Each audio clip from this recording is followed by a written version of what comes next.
Olá! Hoje a gente vai falar um pouquinho sobre os aminoácidos, peptídeos e proteínas. São mais uma classe das nossas biomoléculas que a gente estuda na disciplina de Bioquímica do IFB Campus Planaltina. Eu sou a professora Ana Paula e vou ministrar essa aula para vocês hoje.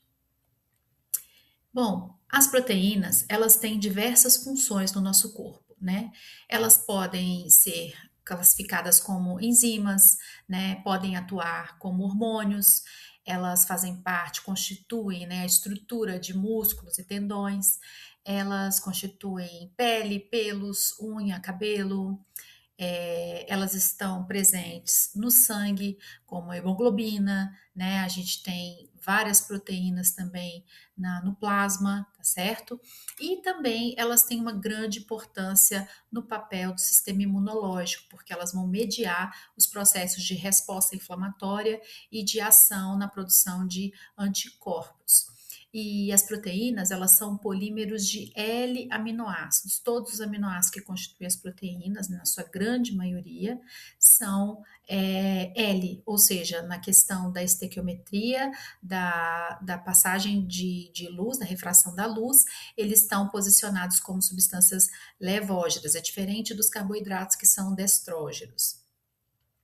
Bem, como funções principais, as proteínas, elas têm função de catalisar as reações químicas. Então, elas têm algumas proteínas exercem o papel de enzimas, né? E elas aceleram a velocidade da ocorrência de algumas reações.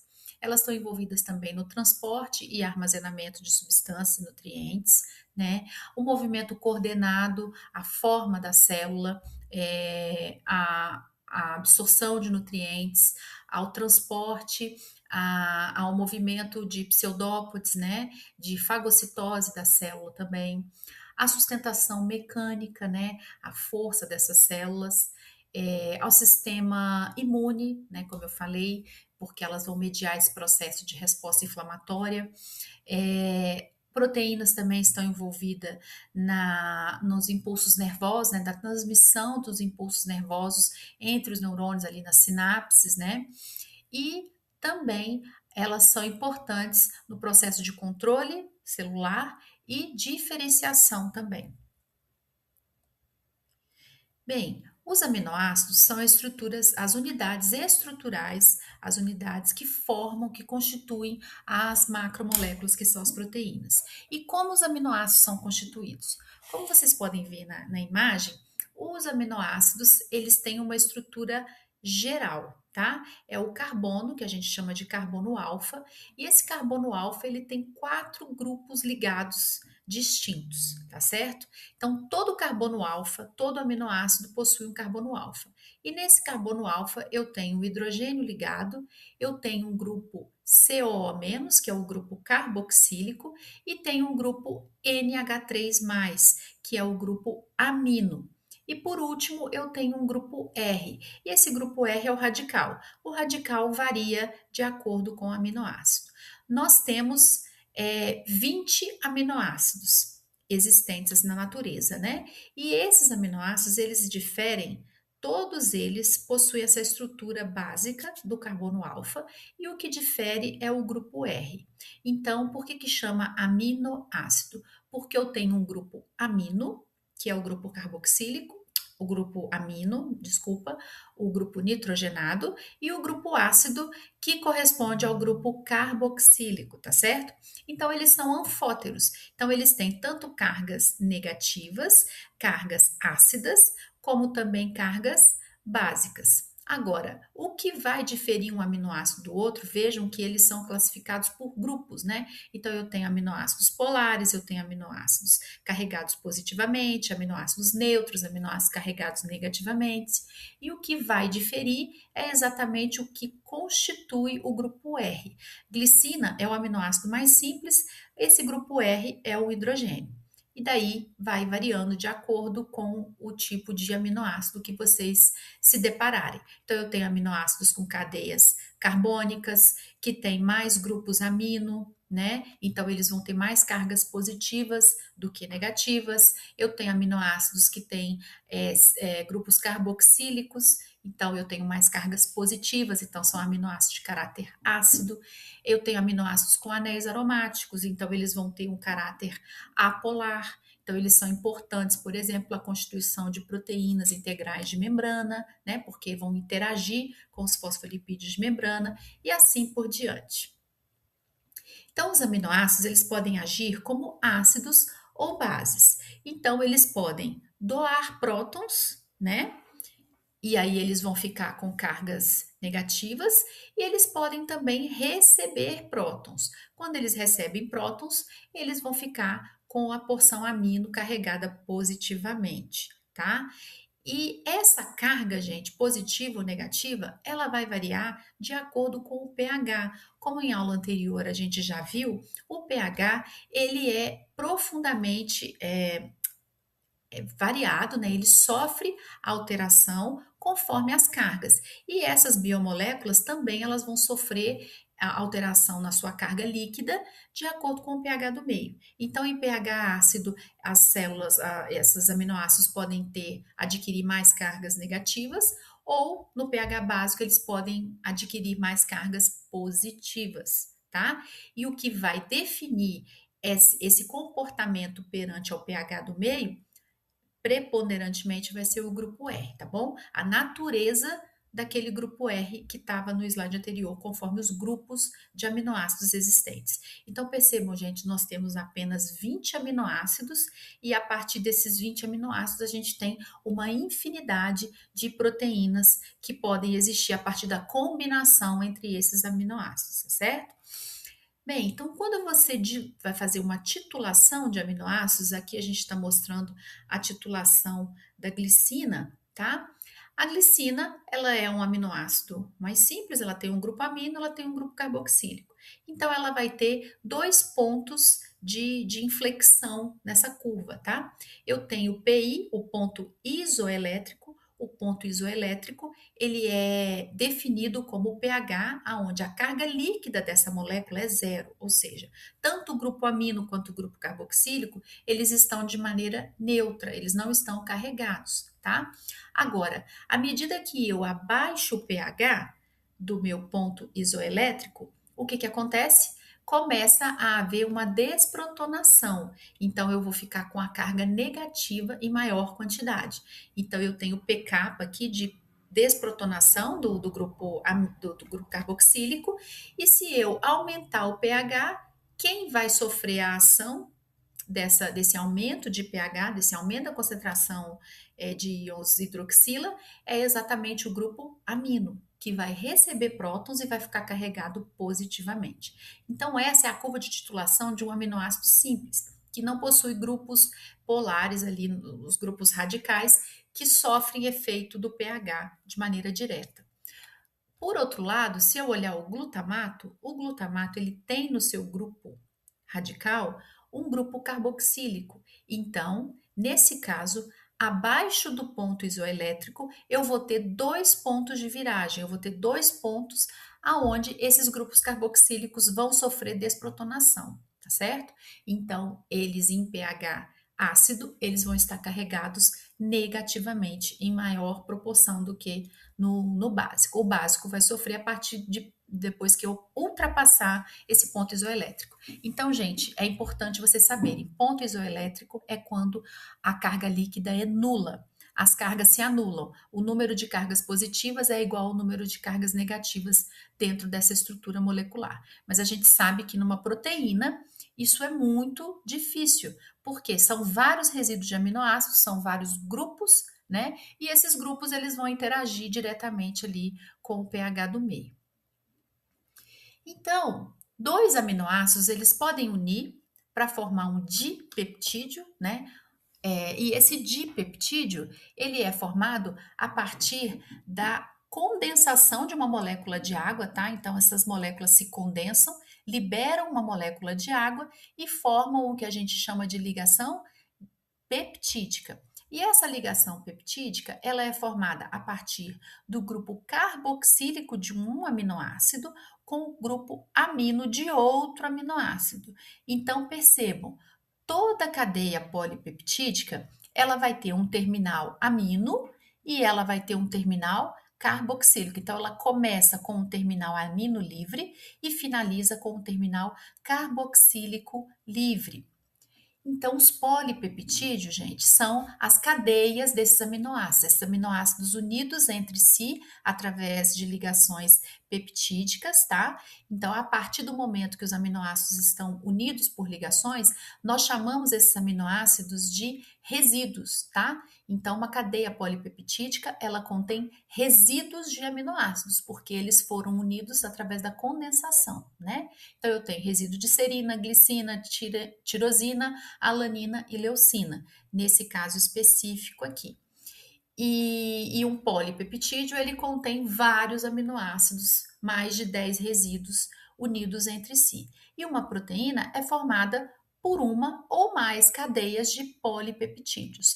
Agora, como que essas cadeias se organizam? A gente sabe que a gente tem proteínas de várias formas, arranjos e estruturas tridimensionais. Mas isso começa a partir das unidades, né? Então, a primeira coisa, gente, as proteínas, a cadeia polipeptídica, ela sai do ribossomo, né, com uma sequência de aminoácidos específica da sua característica da sua formação.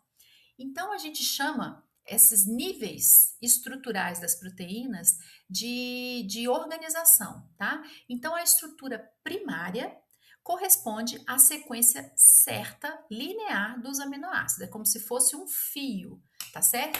Então, esse fio de aminoácidos, ele contém a sequência específica de aminoácidos que codifica essa proteína. Então, pessoal, se eu pegasse aqui, isso aqui seria uma sequência de aminoácidos, é a sequência linear. Então, suponhamos que essa proteína tem 4.000 resíduos de aminoácidos. Ela seria 4.000 numa linha, linearmente falando. Porém, será que de maneira linear ela caberia dentro da célula? Não, né? Então, isso aqui precisa se dobrar sobre si mesmo. Isso aqui precisa formar ligações e interações para que isso fique compactado dentro da célula. É a mesma coisa, uma roupa você vai colocar no guarda-roupa, se você colocar aberta, ela vai ocupar mais espaço do que dobrada. E os resíduos de aminoácidos, gente, eles têm os grupos radicais. E esses radicais, eles podem interagir entre si. E isso vai determinar a estrutura secundária. Então, a estrutura secundária, que pode ser alfa-hélice ou folha beta-preguiada, corresponde ao arranjo espacial de aminoácidos próximos. Eles vão começar a interagir entre si e formando as estruturas de folha beta ou alfa-hélice, no caso helicoidal, ok? Já a estrutura terciária corresponde à ligação, à interação entre esses aminoácidos que já foram interagidos aqui, esses resíduos, com aminoácidos que estão mais distantes, formando o quê? Sulcos maiores, né? Sulcos, sítios, dobraduras, né? E essa já é uma estrutura que permite formar a estrutura tridimensional da proteína, ok?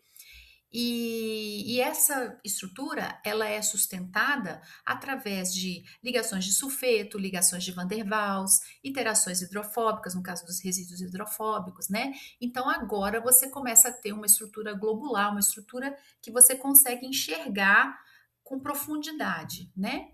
E por último, eu tenho a estrutura quaternária. A estrutura quaternária é a proteína biológica, na sua conformação biologicamente ativa. Ela já está completa e normalmente essa proteína, para estar completa, ela pode estar associada a uma vitamina ou a um cofator, no caso, um mineral, né? Por exemplo, ferro, cobre, molibdênio, a gente tem vários exemplos.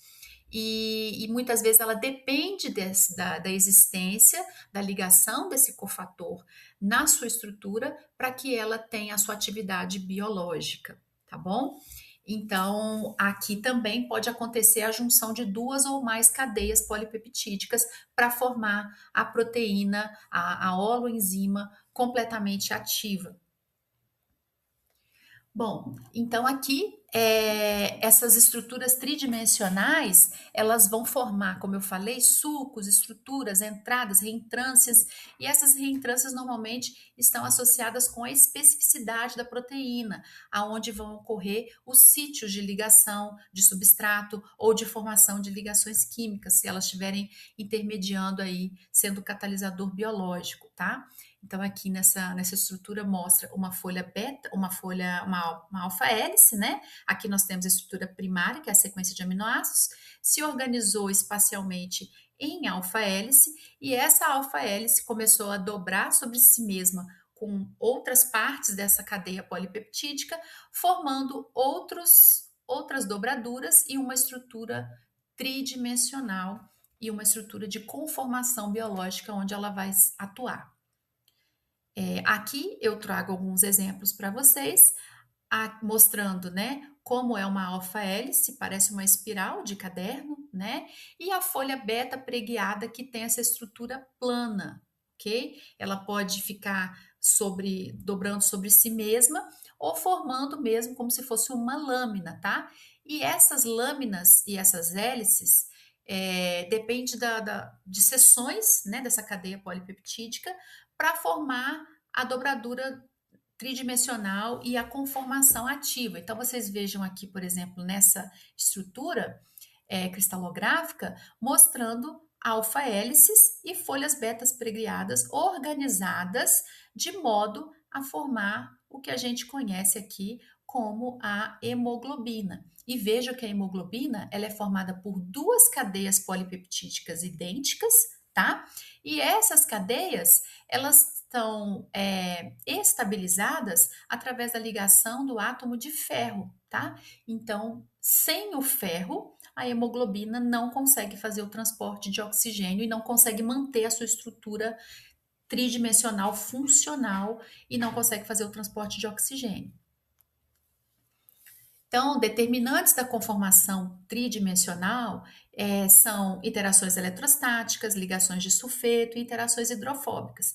Então, aqui eu mostrei uma proteína porina, tá? Porina forma um poro na membrana da célula microbiana e essa é um barril, né? O formato de folha beta preguiada forma uma lâmina e essa lâmina ela é hidrofóbica, por isso ela consegue se associar à membrana plasmática. E a parte externa e interna é hidrofílica.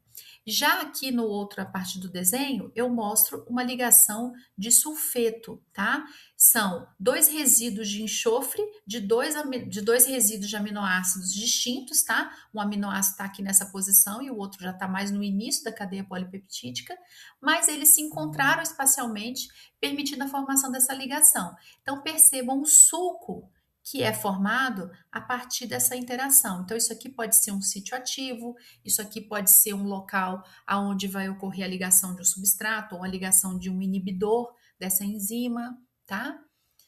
E aí, gente, quando a gente vê essa proteína ativa, essa proteína funcionando corretamente, a gente sabe também, eu já falei para vocês, que tem a questão da variação do pH. Então, esses resíduos eles vão se comportar carregando, ganhando cargas ou perdendo cargas conforme o pH.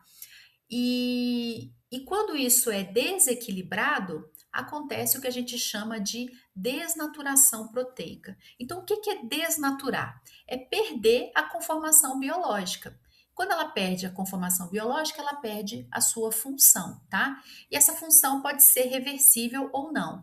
Então, aqui eu trago um exemplo de uma proteína, ó, ela está com a dobradura dela e ela perdeu por efeito que pode ser pode ser temperatura elevada, pode ser pH, pode ser radiação ou salinidade, tá? Então, o que acontece, gente? Aqui eu mostro também um processo de desnaturação reversível, que é o uso de chapinha ou secador de cabelo, tá? Então, cabelos cacheados, cabelos ondulados, eles tendem a ser dessa forma. Se vocês olharem aqui no slide anterior, eu mostrei a formação de um sulco, tá vendo? Então, essa formação aqui é devido à ligação de sulfeto. Isso aqui são os cachos. Então, os cachos e ondulações do cabelo são formados através de ligações de sulfeto. Quando você passa o secador ou a chapinha, você está colocando temperatura. A gente já discutiu em outras aulas que a temperatura é um agente que pode permitir a formação ou quebra de ligações, não é? Então, a temperatura ela quebra essa ligação aqui de sulfeto, tá? Então, ela separa esses resíduos de aminoácidos aqui, esses dois resíduos. Então, você desfaz o cacho do seu cabelo. Entretanto, com o tempo, né, ou com a exposição à umidade, o que que acontece? É reversível, né? No caso do secador de cabelo, ela vai voltar e vai unir novamente. Agora, se você fizer um processo permanente, né? No caso, uma escova progressiva, usar outro tipo de produto químico, você pode quebrar definitivamente essa ligação aqui. Então, ela não vai formar novamente. Então, o cabelo vai ficar permanentemente liso. Entretanto, o cabelo que vai nascer, ele vai continuar nascendo com a mesma estrutura, formando os cachos. Então, ou você mantém fazendo o uso da progressiva, ou você opta por não fazer mais e fazer a transição capilar, eliminar o cabelo que sofreu a química e mantém o seu cabelo natural sem os cachos, tá? Então, nesse caso aqui, eu estou mostrando um processo reversível, mas existem processos também irreversíveis. Bom, então agora a gente fala também das enzimas, né? As enzimas são um subgrupo das proteínas que são responsáveis por fazer a catálise de reações químicas. Então, elas aceleram a ocorrência dessas reações. Naturalmente, elas poderiam ocorrer, mas demorariam muito. Então, a enzima ela tem essa função efetivamente de acelerar a ocorrência e a velocidade dessas reações. Então, olha, nesse gráfico aqui, eu mostro a energia de ativação para ocorrer uma determinada reação química. Quando esse processo é mediado por uma enzima, você tem uma redução drástica na velocidade na energia necessária para que essa reação ocorra. É a mesma coisa aqui para você transportar uma pedra até um alto de uma montanha. Você precisa de energia, de muita força para isso aqui subir. Mas a partir do momento que chegou aqui, ela desce e ocorre rapidamente, tá? Então, as proteínas, as enzimas, né? Elas têm sítios de ligação de substrato, de formação de produto, tá? De ativação, de ligação de cofatores que vão ativar ou inibir essa enzima, tá? Então, ela tem o sítio ativo, ela tem cofatores, que normalmente são indutores metálicos, né, inorgânicos, e coenzimas, que são o quê? Vitaminas, em sua grande maioria, que são moléculas orgânicas, requeridas para essa plena atividade, para essa conformação biológica ativa, ok? Bem, as enzimas, elas podem ser classificadas de acordo com o tipo de reação que elas intermediam, tá? Então, elas podem ser, por exemplo, oxorredutase, como a alco-hidrogenase. Então, ela vai transferir, ela vai mediar reações de oxirredução, tá? Elas podem ser transferases, ou seja, ela vai transferir um grupo de um composto, de um substrato para outro, tá? Ela faz essa transferência de um grupo, por exemplo, o grupo fosfato, pode ser transferido de um átomo para outro, tá? Do ATP para uma molécula orgânica. Ela pode ser hidrolase, como a quimiotripsina. A hidrolase, ela faz reações de hidrólise, de quebra. Então, aqui, por exemplo, a quimiotripsina, ela quebra a cadeia polipeptídica num ponto específico, liberando os dois aminoácidos. Ela pode ser uma liase, como a piruvato descarboxilase. Ela vai fazer o que, gente? Formar dupla ligações. Então, uma molécula que tem ligação saturada passa a ter uma insaturação em um ponto específico. Ou ainda elas podem ser isomerases, como eu falei lá nos carboidratos, né? São capazes de uma molécula que tem a mesma estrutura, né? A mesma fórmula molecular, ela pode mudar a estruturação espacial desses grupamentos, dessas moléculas, desses átomos. E aí você tem compostos diferentes. Isso é muito comum em carboidratos. E ligases, por fim, são enzimas capazes de ligar, formar ligações químicas. Então, elas consomem ATP. Exemplo é a DNA polimerase, né, que vai polimerizar uma cadeia nucleotídica ali para a formação de DNA e, no caso, pode também RNA. Essas enzimas, gente, elas são reguladas, tá? Nem sempre elas vão ter uma atividade constante e infinita, né?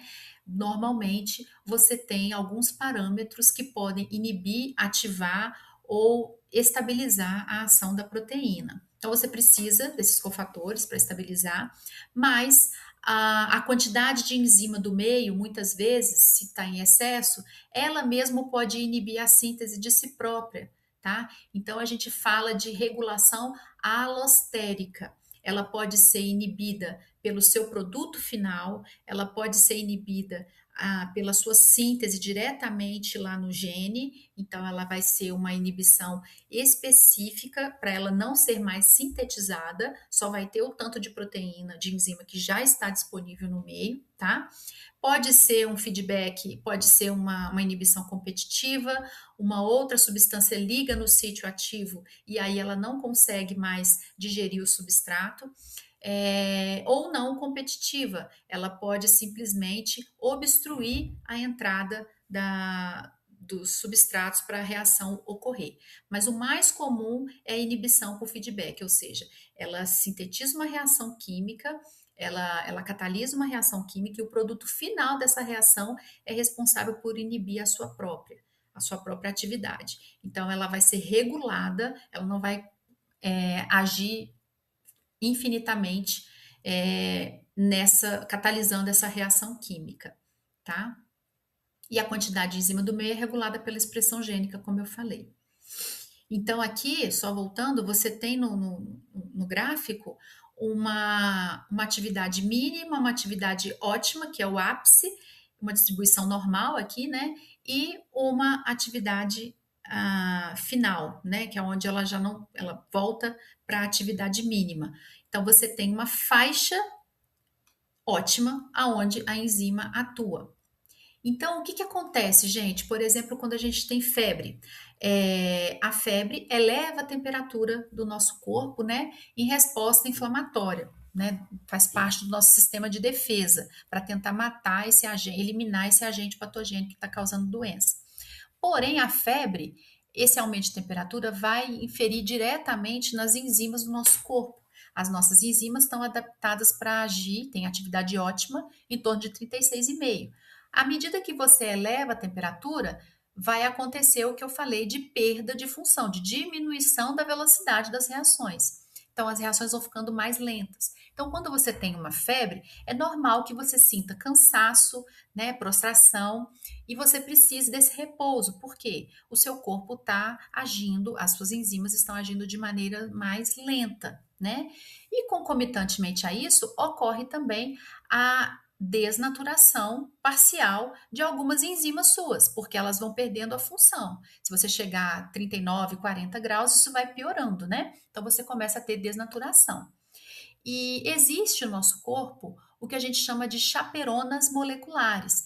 Essas chaperonas são proteínas também, que são responsáveis por renovelamento, renaturar proteínas que estão parcialmente desnaturadas, devido a esses processos aí de inflamação de febre, quando a gente tem, tá? Então, essas enzimas, elas entram dentro desses barris, parecem barris, e aí elas remontam, elas remoldam essa proteína, renaturam essa proteína e ela volta à sua atividade. Porém, as chaperonas têm uma atividade, elas têm um limite, elas não conseguem fazer isso com todas as proteínas. É por isso que, quando você tem temperatura elevada, você pode ter convulsões, você pode ter situações graves aí da saúde, porque você vai ter um acúmulo de proteínas desnaturadas que dão uma toxicidade para o seu corpo e aí você pode ter as convulsões, tá? Então é importante que o corpo reduza a temperatura novamente para que as proteínas voltem ao seu estado ótimo de atividade e não dê nenhuma questão à sua saúde, tá certo? Bom, então era isso que eu tinha para falar. Eu desejo que vocês tenham um ótimo aprendizado e até a nossa próxima aula.